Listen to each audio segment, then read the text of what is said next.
Today on Inquirer, remains of 4 passengers of fallen Cessna plane found near Mayon crater. Search for missing Cessna plane in Isabela resumes after 3-day halt. 30 Chinese militia vessels spotted in Ayungin and Sabina Shoal. Philippine Coast Guard says this shows China's disregard of Philippines' exclusive economic zone. And House panel approves in principle 8 bills on divorce.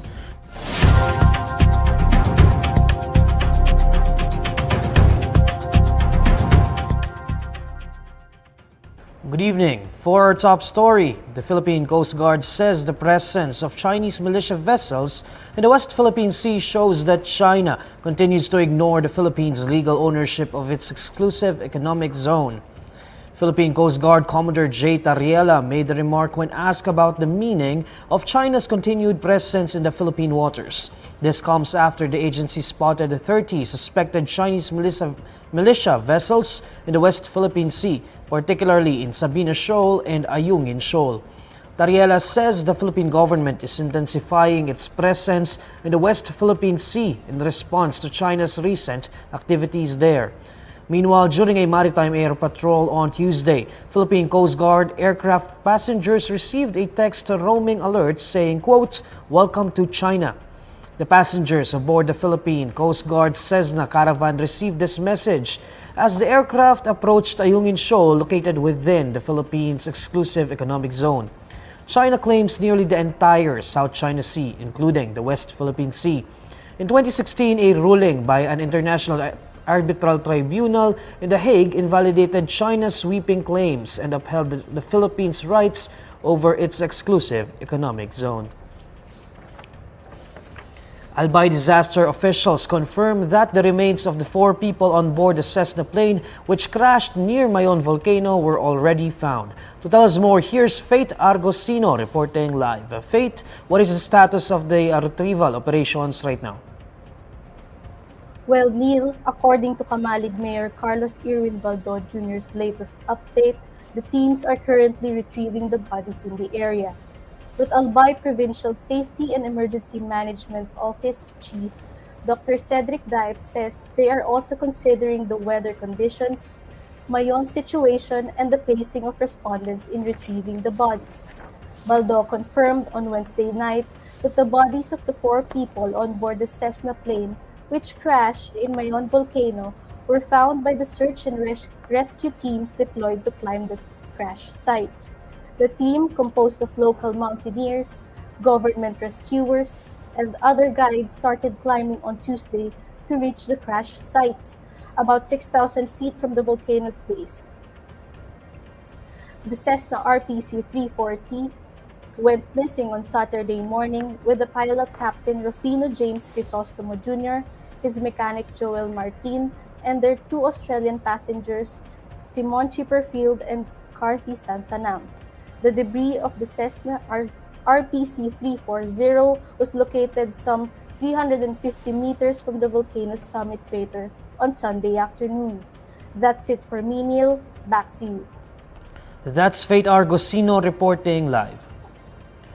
The Provincial Disaster Risk Reduction and Management Office of Isabela says the search operations for the missing Cessna plane in Isabela resumes on Thursday. According to Isabela PDRRMO Commander Attorney Constante Foronda Jr., the search operations will now continue after a 3-day suspension due to inclement weather.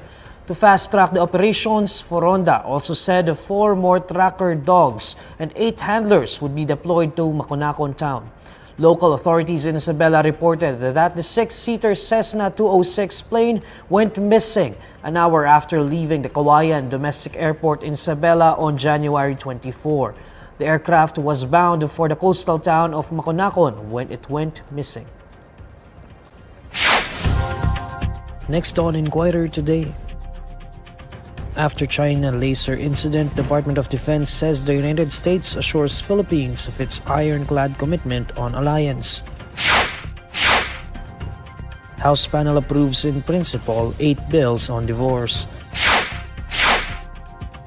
And MTRCB says plane distributor voluntarily pulled out film from Philippine theaters.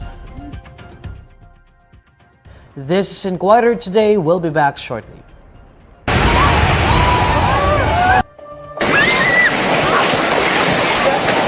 Akala ko katapusan ko na eh. Sisigawan kami, nag-iiyakan yung mga bata. Yung lupa, ramdam mo na nag-vibrate.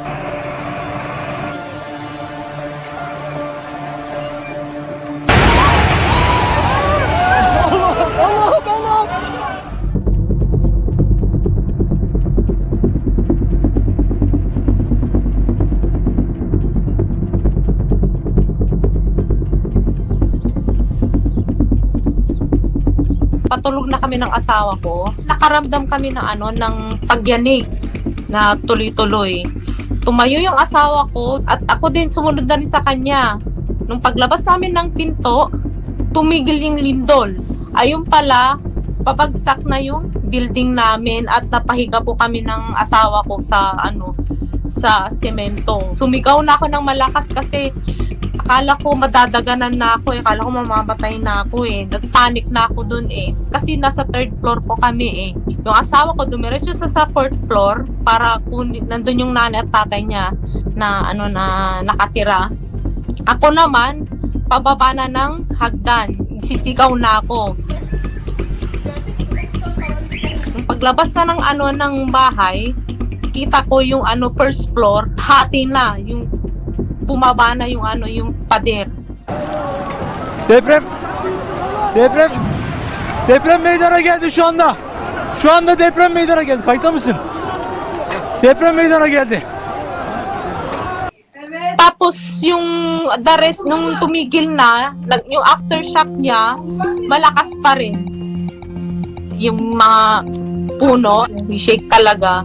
Pati yung mga bubong na rinig mo talaga na umubong. Tapos yung lupa, ramdam mo na nag-vibrate. Parang naisip ko mamamatay na ako. Akala ko katapusan ko na eh.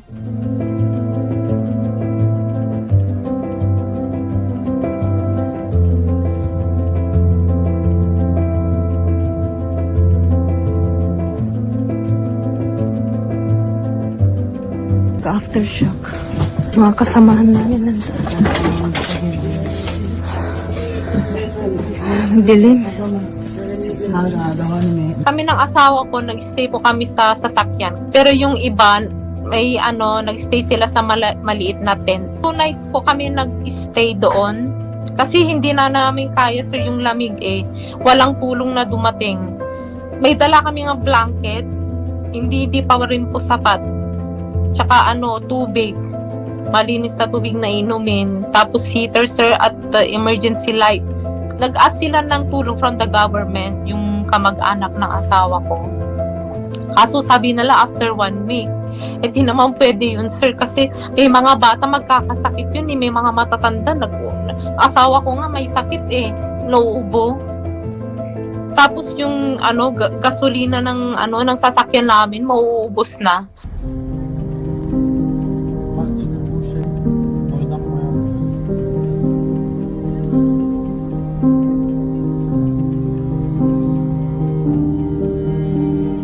Paluwas kami ng na Antakya, kita namin yung damage talaga. At traffic. Kasi lahat gusto nang lumabas eh. Kasi sa downtown namin, maraming building. Maraming apartment. Yung mga building wala na po. As in, bagsak na. Wala ka ng kahit market, wala ka nang makita.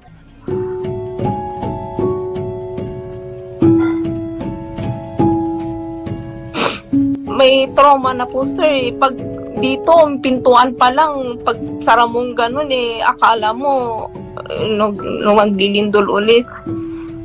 Parang trauma, parang hindi na maalis sa isipan, sir.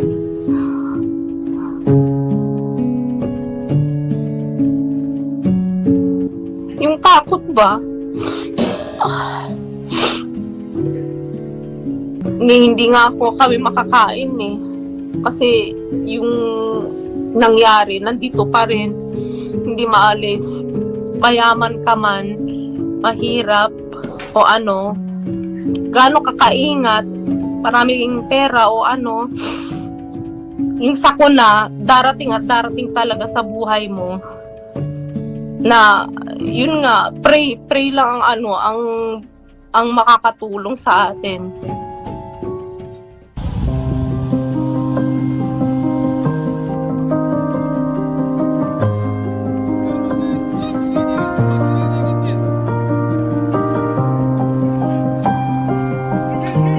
Panawagan ko lang yung tulong sir na kailangan ng mga Pilipino lalo na dito sa Antakya, kailangan nila ng tulong na para sa yun nga, lalo na yung mga naulila dito na yung mga anak na nadamay. Yung tulong lang sir, tulong.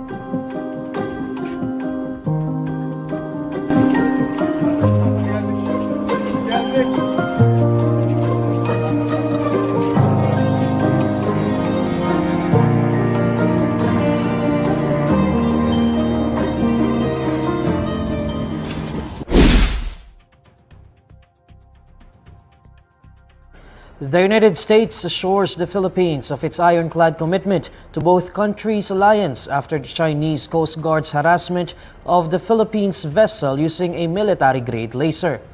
The Department of National Defense says U.S. Defense Secretary Lloyd Austin III made the pronouncement during a Wednesday phone call meeting with Defense Secretary Carlito Galvez Jr. In a statement on Thursday, the DND says Secretary Austin reiterates the U.S.'s commitment to the alliance remains ironclad.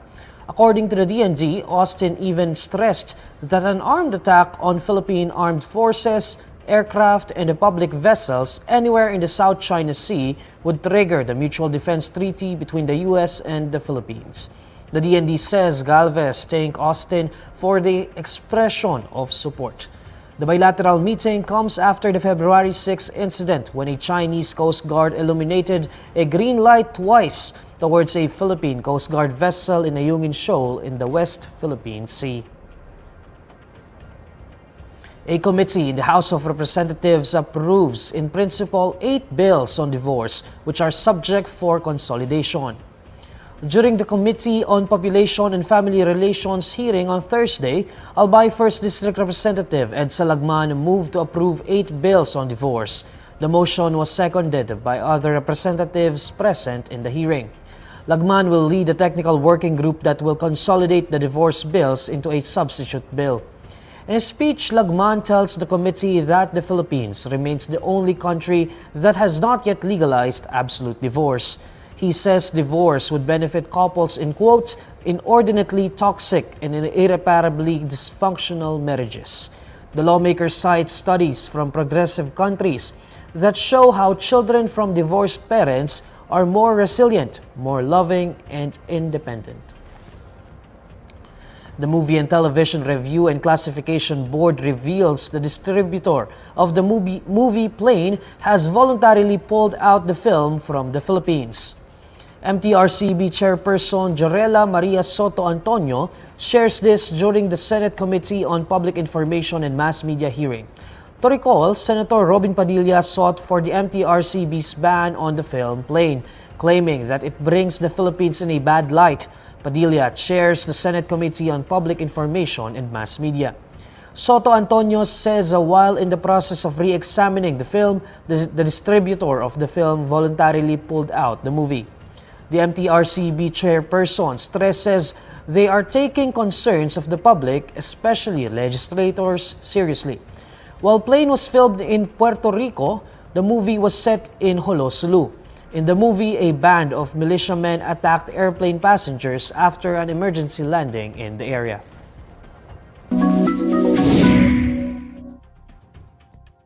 Alamin naman natin ang mainit na balita sa mundo ng showbiz kasama si Pauline Del Rosario ng Bandera. Pauline? Hello Neil at sa mga kabandera natin all over the universe.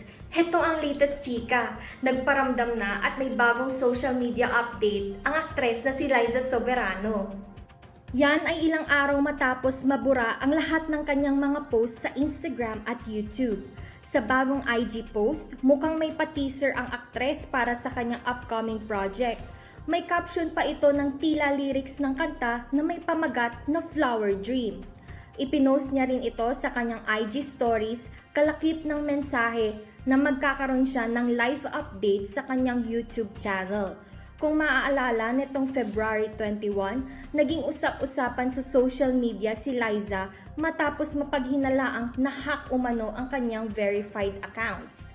Pero dahil sa naging update ng aktres, kaabang-abang naman ngayon ang magiging pasabog niya para sa fans.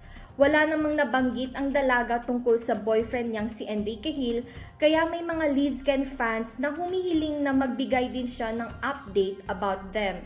Matatanda ang inamin ni Liza na maninirahan na muna siya sa Los Angeles, California para i-pursue ang kanyang Hollywood dream na maging isang world-class actress. At yan ang latest bandera chika natin for today. Thank you, Neil! Salamat, Pauline. And these are the stories you need to know today. I'm Neil Mercado. Catch Inquirer Today live weekdays at 6 p.m. Follow INQUIRER.net on Facebook, Twitter, YouTube, TikTok, Instagram, and Reddit. For more stories, visit INQUIRER.net. Good evening.